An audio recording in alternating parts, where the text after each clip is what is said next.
क्या फायदा atom bomb का।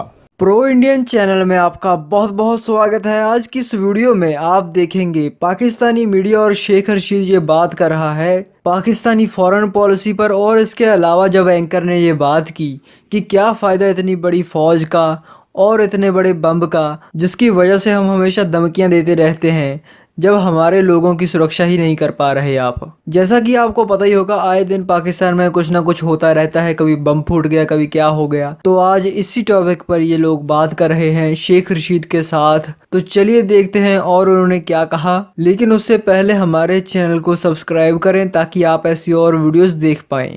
दुनिया के किसी जगह पर भी कोई दहशतगर्दी का वाकया हुआ है, उसके डांडे पाकिस्तान से मिले, तो उसका टेलीफोन, उसकी ट्रेनिंग, उसकी फंडिंग, उनका आना जाना पाकिस्तान से साबित ना कि हम वो मुल्क हैं जहां पे इस्लाम के नाम पे एक न्यूक्लियर बॉम्ब है लेकिन पोलियो के केसेस बढ़ रहे हैं। हम सवाल ये करना चाह रहे हैं कि हमारी अस्करी क़यादत ने भी हमें क्या तहफ़्फ़ुज़ दिया।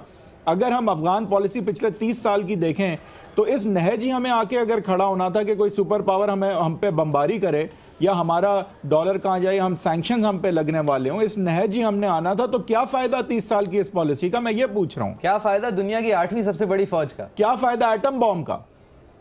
अगर हम तहफ़्फ़ुज़ ही नहीं है, हमारे शहरों में बम फट रहे हैं, हमारे बच्चे स्कूल नहीं जा सकते, यूनिवर्सल स्टूडियो डिज्नीलैंड तो नहीं बंद हो रहा ना सर, सारा तबाही तो हमारी है।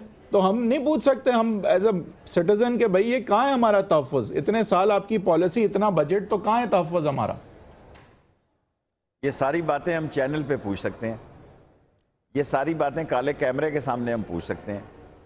सारी कौम को पता है कि हमारी क़यादत किस किस्म की है। एक 74 साला बंदा, यानी इसकी इससे ज़्यादा क्या बदनसीबी हो सकती है कि पाकिस्तान की क़यादत गई है इंडिया में कि अन्ना हज़ारे को इधर भेजो। हम एक 74 साला अन्ना हज़ारे के काबिल ही नहीं है कि पूछे फौज भी करप्ट है। कहते हैं अन्ना हज़ारे वहाँ पे और हज़ारों अन्ने इधर हैं, ये भी कहा जाता है बदकिस्मती से। देखें, ये नहीं कि फ़ौज कोई मुकद्दस गाय है कि इस पर बात नहीं हो सकती। अभी NLC का केस आया, उन्होंने कहा ट्रायल करते हैं, सज़ा हो ना हो। फ़ौज भी हमारे जैसे माशरे का एक हिस्सा है।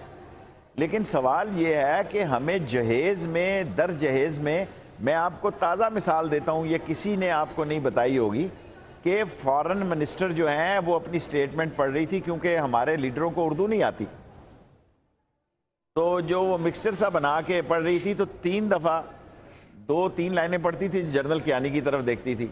यही हाल शेख हफीज़ साहब ने कहा, तो मुझसे रहा नहीं गया, मेरे दोस्त हैं बड़े, तो मैंने इशारे से उन्हें कहा कि यार आप मेरे दोस्त हैं, मेरी तरफ देखें, छोड़ें परे।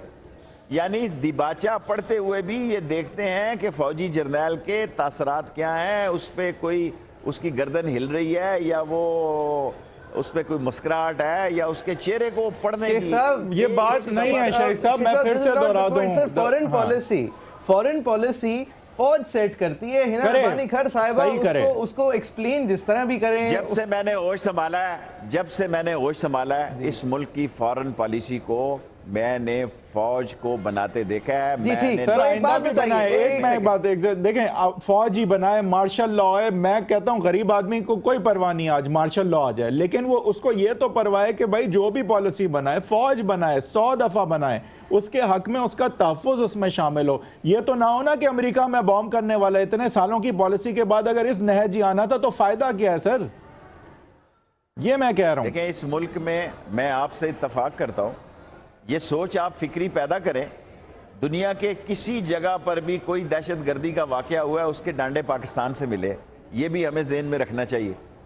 दुनिया में कोई मुल्क 9/11 के बाद ऐसा नहीं है जहां अगर कुछ हुआ हो तो उसका टेलीफोन, उसकी ट्रेनिंग, उसकी फंडिंग, उनका आना जाना पाकिस्तान से साबित ना।